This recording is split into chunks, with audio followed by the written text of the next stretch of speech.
తాకట్లో ఉన్న మీ బంగారాన్ని విడిపించి ఆ రోజు ఆన్లైన్ రేటుకి కొంటాం. Sharma gold company.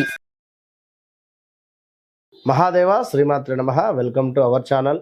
రేపు రాబోయే మే నెలలో ద్వాదశ రాశుల వారికి సంబంధించి గురువు యొక్క మార్పు, దీని వలన మరి మేషం నుండి మీనరాశి వరకు, మొన్నటి వరకు కూడా ఉగాది రాశి ఫలాలు, ఉగాది పంచాంగము, అంతకుముందు జనవరిలో ఈ యొక్క ఆంగ్ల సంవత్సరానికి సంబంధించినటువంటి పంచాంగాలు చెప్పినటువంటి పరిస్థితి. సో ఇప్పుడు ఏమిటి అంటే విశేషంగా అందరూ ఎప్పుడా ఎదురు చూస్తూ ఉండేటువంటి ఈ యొక్క గురుగ్రహం మార్పు. ఉగాది రానే వచ్చింది, అయినప్పటికీ ఇట్టి ఉగాదిలో కొన్ని రాశుల వారికి బాగుందని చెప్పారు, కొన్ని రాశుల వారికి బాగాలేదు అని చెప్పారు. ఏవైతే బాగుంది అని చెప్పినటువంటి వారికి ఇప్పటికీ కాస్త బాగాలేని పరిస్థితి ఎదుర్కొంటూ ఉన్నారు. చాలా అంటే చాలా పెద్ద గ్రహము గురుగ్రహము. మనకు 2024 3వ నెల 4వ నెలలో మార్పు చెందినటువంటి గ్రహము. మరలా 2025లో మేలో 14వ తారీఖు రోజు తన యొక్క గమ్యాన్ని మార్చుకోబోతున్నది. మిథునంలోకి ప్రవేశం జరగబోతూ ఉన్నది. ప్రజెంట్గా ఇప్పుడు వృషభంలో ఉండేటువంటి గురుగ్రహము మిథున రాశిలోకి ప్రవేశించబోతూ ఉన్నది. ఎట్ ద సేమ్ టైం రాహుకేతువుల మార్పు కూడా ఇదే మే నెలలో జరుగుతూ ఉన్నది. సో ఒక శనైశ్చరుడు మారడము, ఒక గురుగ్రహము మారడము ఎంత అవసరమో, ఎట్ ద సేమ్ టైం రాహువు కేతువు మార్పు వలన చాలా అంటే చాలా ఎక్సలెంట్ మార్పులు రాబోతున్నవి ఈ యొక్క ద్వాదశ రాశులలో. అందులో ముఖ్యంగా మేషరాశి, మీనరాశి, ఎట్ ద సేమ్ టైం సింహరాశి. ఎవరికైతే బాగా లేవు అని అనుకునేటువంటి రాశులు ఉన్నాయో వారికి ఈ రాహుకేతువులు చాలా అంటే చాలా అద్భుతమైనటువంటి రిజల్ట్ని ఇవ్వబోతున్నారు. దానికంటే ముందు మరి ఈ యొక్క గురుగ్రహం మార్పు వలన ద్వాదశ రాశుల వారికి ఏ విధంగా ఉండబోతుందని తెలుసుకుందాం. ముఖ్యంగా ఒక మాట, చివరి మాట, గోచారములో గ్రహస్థితి, గ్రహచారంలో గ్రహస్థితి వేరువేరుగా ఉంటుంది. సో మీరు జన్మించినటువంటి సమయానికి ఏర్పడేటువంటిదే గ్రహస్థితి, ప్రజెంట్గా మారేటువంటి గ్రహాలు గోచారం. సో మీకంటూ ఒక డేట్ ఆఫ్ బర్త్, పుట్టిన సమయము అనేటువంటిది ఉంటుంది. దీన్ని బేస్ చేసుకొని 100% చూసుకుంటే 99% అక్యురేట్గా ఉంటుంది. మరొక మాట, జన్మనామము వేరుంటుంది, వ్యవహారిక నామము వేరుంటుంది ఇక్కడ చాలామందికి. సో ఈ రెండిటికి సంబంధించినటువంటి విషయంలో కూడా కొన్నిసార్లు ఇబ్బందులు ఎదుర్కొనేటువంటి పరిస్థితి ఉంటుంది. కనుక అన్ని విషయాలను అర్థం చేసుకొని మీకు అద్భుతమైనటువంటి రెమెడీయా, రిజల్టా, ఏం జరుగుతుంది, ఏం జరిగింది, జరగబోతోంది అనేటువంటి అన్ని విషయాలు చెప్పేటువంటి వారు ఒక ఆస్ట్రాలజర్, మంచి సబ్జెక్ట్ ఉండేటువంటి వారిని కన్సల్ట్ అయ్యేటువంటి పరిస్థితి చేయండి. Okay, all the best. So ప్రతిదీ కూడా సబ్జెక్టు పరంగా 100కు 100% అక్యురేట్గా చెప్పేటువంటి పరిస్థితి అమ్మవారి దయ వల్ల మనకున్నది.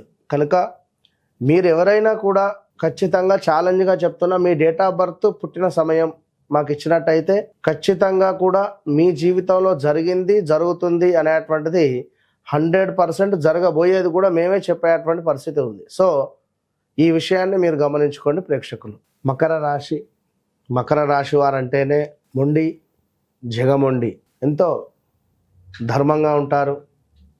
వన్స్ మాట ఇచ్చారంటే తప్పరు. అలాంటి మకర రాశి వారికి ఏలినాటి శనికి సంబంధించినటువంటి బాధ నుండి నివృత్తి పొంది గురువు కొంత ఆరోభావంలో ఇబ్బందికరంగా ఉన్నాడు. పూర్తిగా మీకు అద్భుతమైనటువంటి రిజల్ట్ అంటే 2026 3వ నెల తర్వాత చాలా అద్భుతంగా ఉంది. మరి ఈ 2025లో కూడా ఈ యొక్క మే తర్వాత 2025లో మనకు మే తర్వాత కూడా ఈ మకర రాశి వారు ఎవరైతే ఉన్నారో వారికి ఏ విధంగా ఉండబోతోంది అనేటువంటి విషయాన్ని కూడా ఒకసారి తెలుసుకుందాం. ఎందుకంటే 6వ భావంలో మకర రాశి వారికి గురువు యొక్క సంచారము జరుగుతున్నది. సో మకరము నుండి 6వ భావము మిథునం అవుతూ ఉంటుంది. మనకు మకరము నుండి 6వ భావము మిథునము అయ్యేటువంటి సందర్భాలలో ఉద్యోగాలలో మార్పిడి, అనూహ్యమైనటువంటి ఆపదలు, అంటే ఎవరిదో వెహికల్ తీసుకువెళ్ళి యాక్సిడెంట్ గురవ్వడం కానీ, లేదా అది ఖరాబ్ అవ్వడం కానీ, అనుకోకుండా మనకు ఫలానా వద్ద దర్శనం ఉంటుంది అని చెప్పి అక్కడికి వెళ్ళిన తర్వాత దర్శనం లేకపోవడం కానీ, లేదా ఈ కోటాలో ఇది బంద్ అయిపోవడం, ఇది కొన్ని అంటే అన్ఎక్స్పెక్టెడ్గా కొన్ని అనూహ్యమైనటువంటి ఆపదలు మనకు వచ్చే పరిస్థితి ఉంటుంది. సో అదేవిధంగా ఉద్యోగానికి సంబంధించి స్ట్రెస్ ఎక్కువగా కూడా ఉంటుంది. ఎక్కువగా స్ట్రెస్ అవ్వడము, పిల్లలతో కొంత గొడవలుగా ఉండడం, ఇంట్లో కానీ బయట కానీ, మీ భార్యకు కానీ భర్తకు కానీ కొంత హెల్త్ రిలేటెడ్ ఇష్యూస్ రావడము. అదేవిధంగా మకర రాశికి సంబంధించినటువంటి తల్లితో కొంత మనకు ఇబ్బందికరమైనటువంటి సంఘటనలు, గొడవలు ఏర్పడేటువంటి పరిస్థితులు. సో జాగ్రత్తగా ఉండండి. అదేవిధంగా మకర రాశి వారికి ఇంకనూ చూసుకున్నట్టయితే మనకు ఉద్యోగానికి సంబంధించినటువంటి విషయాలలో వృత్తి భగ్నము కనబడుతుంది. ఎటు నుంచి చూసినా కూడా జాబ్ రిలేటెడ్ దెబ్బ పడే పరిస్థితి ఉంది. సో జాగ్రత్తగా ఉండండి. ధనధాన్య ప్రాప్తి ఉంది. ఎవరైతే ఇక్కడ వ్యాపారస్తులు, చిరు వ్యాపారస్తులు అధికంగా వారి యొక్క శ్రమను పెట్టుబడిగా పెట్టి పండిస్తున్నారో పంటలు, వారికి అద్భుతంగా లాభదాయకంగా ఉంటుంది. దీంతో పాటుగా పనిచేసే చోట మాత్రం మీ పై అధికారుల నుండి చివాట్లు అయితే ఉన్నవి, అదైతే గమనించుకోండి. ఈ యొక్క మకర రాశి వారికి కుటుంబానికి సంబంధించినటువంటి విషయంలో ఒక థర్డ్ పర్సన్ ఎంటర్ అవ్వడం వల్ల కొంత గొడవలుగా ఉండే పరిస్థితి ఉంటుంది. అదేవిధంగా కుటుంబంతో కలిసి తీర్థయాత్రలకు వెళ్ళే పరిస్థితి కనబడుతుంది. మీ యొక్క రావాల్సిన ధనం ఏదైతే ఉందో వచ్చే పరిస్థితి కనబడుతుంది. దీంతో పాటుగా ఎవరైతే స్పోర్ట్స్ కోటాలో స్పోర్ట్స్ రిలేటెడ్ ఉన్నారో వారికి అద్భుతమైనటువంటి పథకాలు కానీ, అద్భుతమైనటువంటి పేరు ప్రఖ్యాతలు కానీ వచ్చే పరిస్థితి అయితే గోచరిస్తుంది. సో మకర రాశి వారు కొంత గురువు యొక్క అనుగ్రహం పొందాలి అంటే దత్తాత్రేయ స్వామి అనుగ్రహాన్ని పొందండి. ఖచ్చితంగా మంత్రాలయం కానీ లేక గానుగాపూర్ కానీ 2 చోట్లలో ఎక్కడైనా ఒక 1 or 2 days ఉండే ప్రయత్నం చేయండి. మీరు కూడా ఏదైనా దేవాలయాన్ని ఎంచుకొని ఒక 108 రోజులు ప్రతిరోజు దేవాలయానికి వెళ్ళి పలానా సమయానికి శుభ్రపరిచే ప్రయత్నం చేయండి దేవాలయం.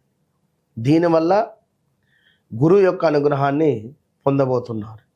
సో మనకు ఓవరాల్గా ఒక్క 1 పాయింట్ మాత్రమే గురువు బాగుంది. 30 డిగ్రీలలో ఓవరాల్గా 20 మనకు బాగాలేదు, ఓకే. సో ఈ 10 ఓకే అంటే 20 కూడా ఓకే చేసుకోవాలి అనుకుంటే తప్పకుండా మీ వ్యక్తిగత జాతకాన్ని పరిశోధించుకోవాలి. వ్యక్తిగత జాతకంలో ఒకవేళ మంచి దశ అంతర్దశలు నడుస్తూ ఉన్నాయి అనుకుందాం. సో ఇప్పుడు నడిచేటువంటి యొక్క గోచారాన్ని మనము పట్టించుకోవాల్సినటువంటి అవసరం లేదు. అదే వ్యక్తిగత జాతకంలో కూడా 12వ భావమో 6వ భావమో 8వ భావమో నడవడం వల్ల, లేదా ఈ భావాలపై వేరే గ్రహాల దృష్టి ఉన్నా కూడా కొంత మనకు ఇబ్బంది కలిగించేటువంటి సంఘటనలు ఉండబోతుంటాయి.